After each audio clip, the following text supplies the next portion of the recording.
আসসালামু আলাইকুম, কেমন আছেন স্যার? ওয়ালাইকুম আসসালাম। আমি ভালো আছি, আপনি কেমন আছেন? আলহামদুলিল্লাহ, আমিও ভালো আছি। আচ্ছা, আজকে আমরা 4 নাম্বার সেশনে বসেছি, তাই তো? জি। এর আগে আমরা 3টা সেশনে বসেছি। 3টা সেশনে আমরা খুব বেশি জিনিস শেখার চেষ্টা করি নাই, এবং আমি আপনাদেরকে কথা দিয়েছি শেখা কম বোঝা বেশি। ঠিক আছে? ঠিক আছে। কারণ আমরা সারা জীবন ধরে ইংরেজির ব্যাপারে যা জেনেছি সব রং। যদি রং না হতো তাহলে আমি ইংরেজি শিখে ফেলতাম, তাই না ব্যাপারটা? তাহলে আপনাদের বোঝা এবং আপনার বোঝা দিয়ে কাজ হয় নাই। এখন থেকে আমি আপনাদেরকে অনুরোধ করেছি, এবং আপনাকে, বিশেষত আপনাকে, আপনি আমার সঙ্গে সরাসরি উপস্থিত আছেন, আপনাকে দিয়েই শেখাতে চেয়েছি সবাইকে। তাহলে আমরা চেষ্টা করছি বেসিক ইংলিশ ল্যাঙ্গুয়েজ ইউজার হয়ে যাওয়ার, এবং সেটা কত কম সময়ের মধ্যে হয়ে যাওয়া সম্ভব সেটা আমরা দেখতে চাই। আমরা একটা মিশনে নেমেছি, এটা একটা চ্যালেঞ্জ, এটা একটা দায়, এটা একটা দায়িত্ব। এটা এদেশের পুরো ইংরেজি শেখার যে ব্যবস্থা, এই ব্যবস্থাটাকে বদলে ফেলার চ্যালেঞ্জ। ইংরেজি নাকি কঠিন?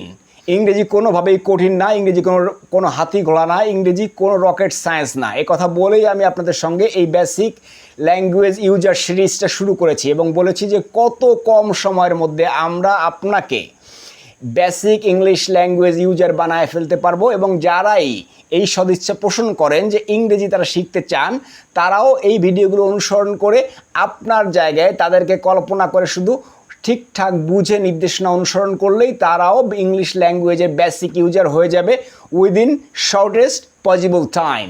এটা আমি আপনাদের সঙ্গে অঙ্গীকার করেছি।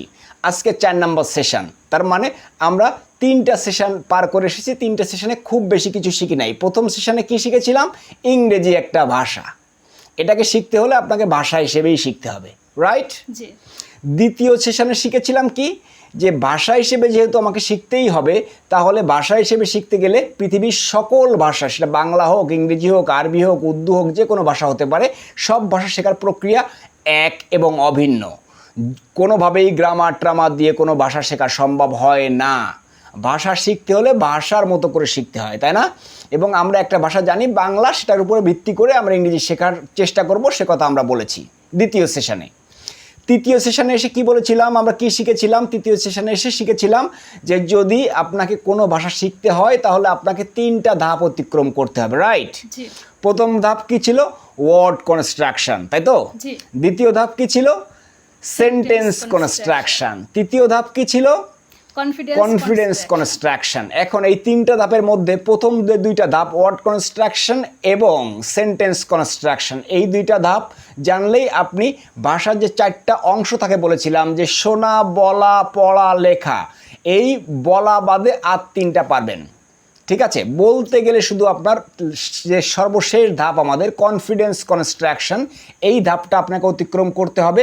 কনফিডেন্স কনস্ট্রাক্ট না করতে পারলে আসলে মানুষের সঙ্গে আপনি মুখ খুলে কথা বলতে পারবেন না। ঠিক আছে? আচ্ছা, তাহলে আমাদের প্রথম ধাপ ওয়ার্ড কনস্ট্রাকশন। ওয়ার্ড কনস্ট্রাকশনের ব্যাপারে আমরা বলেছিলাম যে ওয়ার্ড কনস্ট্রাকশন আমরা করব ধাপে ধাপে, কারণ ওয়ার্ড অনেকগুলো আমাদের মধ্যে জমা আছে। ওয়ার্ড অনেকটা আমরা কনস্ট্রাক্ট অলরেডি করে ফেলেছি। ছোটোবেলা থেকে স্কুল কলেজে গিয়েছি, পড়েছি, বিচ্ছিন্নভাবে অনেক শব্দের অর্থ আমরা জানি। ঠিক আছে? এমন অনেক শব্দ আছে যার বাংলায় আমরা জানি না, ইংরেজি জানি। এরপরের যে ধাপটা, সেটাই সবচেয়ে গুরুত্বপূর্ণ ধাপ, সেন্টেন্স কনস্ট্রাকশন। কারণ ভাষার বাহন সেন্টেন্স। ঠিক আছে? সেন্টেন্স যদি আপনি তৈরি করতে না পারেন, বাক্য তৈরি করতে না পারেন, তাহলে আপনার মনের ভাব প্রকাশ করতে পারবেন না। পারলেও সেটা ঠিকঠাক হবে না, ভগ্নাংশ হবে। বাক্যের ভগ্নাংশ হলে যোগাযোগও ভগ্নাংশ। ঠিক আছে?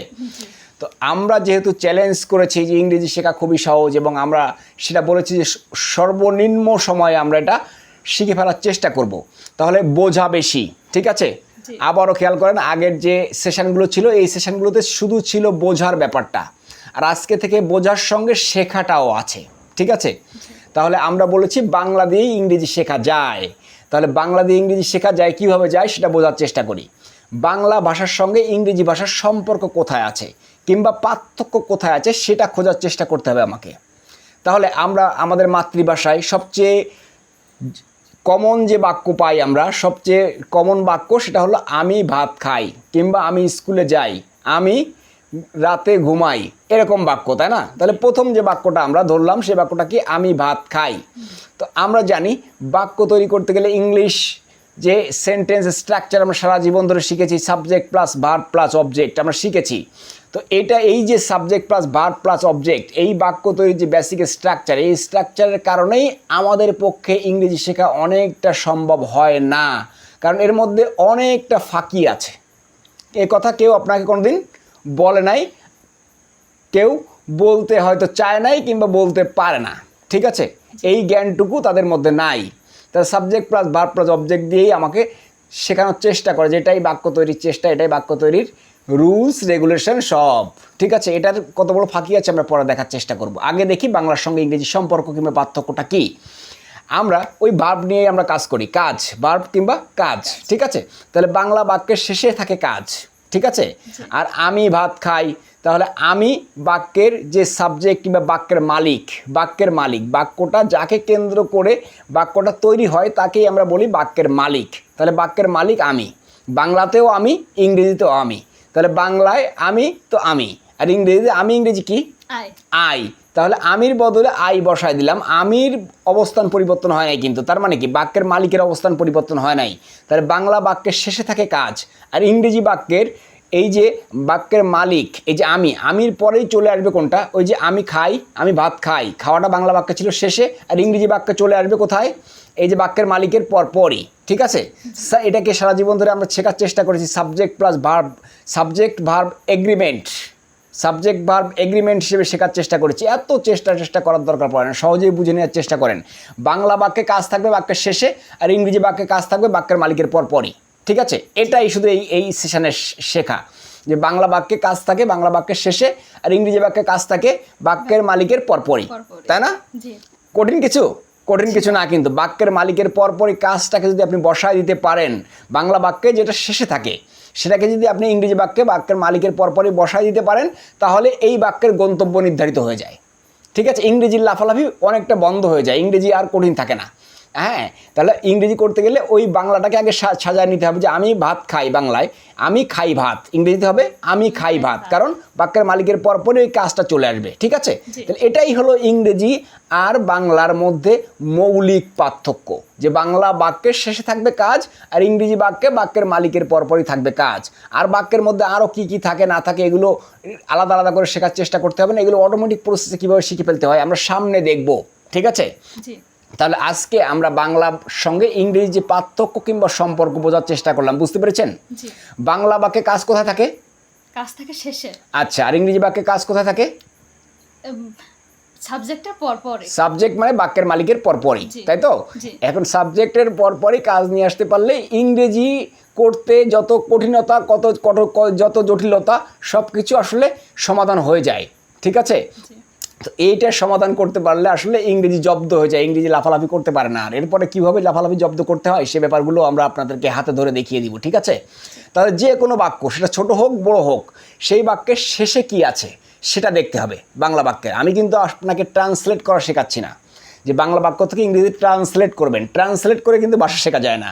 হ্যাঁ, ভাষা অটোমেটিক প্রসেস, ঠিক আছে? কিন্তু আগে আমি বলেছি বাংলার সঙ্গে যুক্ত করে, বাংলাকে বেস করে ইংরেজি শেখা সম্ভব বাংলার সঙ্গে। তাহলে সম্পর্ক কিংবা পার্থক্য খুঁজে না বের করলে তো আসলে আমি করতে পারবো না সেরকম করে, তাই না? সেই চেষ্টাই আমরা করলাম। তাহলে বুঝতে পেরেছেন এই সেশনে আমরা কি শেখার চেষ্টা করলাম? যে বাংলা বাক্যে শেষে থাকবে কাজ, আর ইংরেজি বাক্যে সাবজেক্টের পরপরে থাকবে কাজ, ঠিক আছে?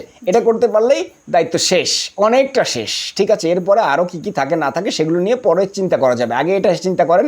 এরপরে আমরা শেখার চেষ্টা করবো আগামী যে সেশনে আমরা বলবো, সেই সেশনে যেয়ে আমরা দেখব যে আসলে সেন্টেন্সের মধ্যে কী থাকে, আসলে সেন্টেন্স কীভাবে কনস্ট্রাক্ট করতে হয়, কত সহজে সেন্টেন্স কনস্ট্রাক্ট করা যায়। আজকে তো শুধুমাত্র একটু আপনাকে বোঝানোর চেষ্টা করলাম যে কীভাবে সহজে সেন্টেন্স কনস্ট্রাক্ট করা যায়।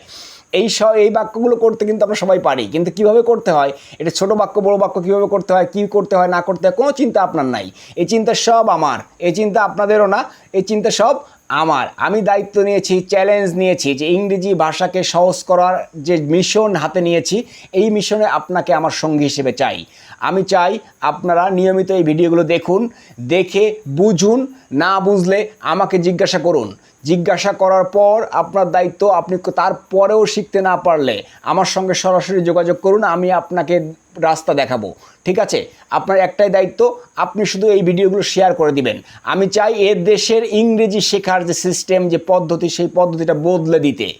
শুধু চাইলেই তো হয় না, আপনাদের সহযোগিতা দরকার। আপনাদের সহযোগিতায় আমি এটাকে সহজেই মানুষের মধ্যে ছড়িয়ে দিতে চাই।